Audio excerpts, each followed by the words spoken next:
first you'll want to get yourself a tin can. You could use a aluminum can for like fizzy, but I think this empty spray can will be a bit thicker, a bit more heavy duty, and not going to blow out, and so this one might be a bit better to use instead.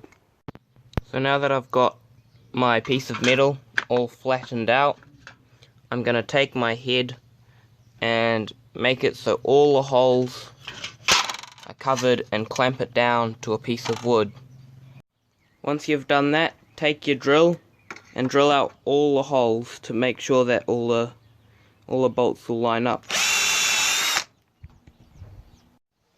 Flip it around and put a couple of the head bolts in, so then you can put on the original head gasket so you can trace out the shape that you want.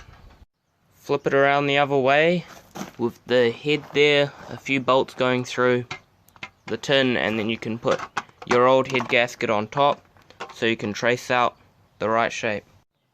Now get a chisel and a hammer, and so you want to like use it as a punch or whatever and chisel around the markings you've made.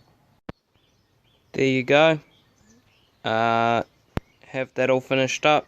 You could tidy up the edges with like a Dremel or something, but you know, you don't need to because those are the outside. Just make sure the inside edges clear the valves, because sometimes the inside can get jammed underneath the valves and you'll lose a whole heap of compression.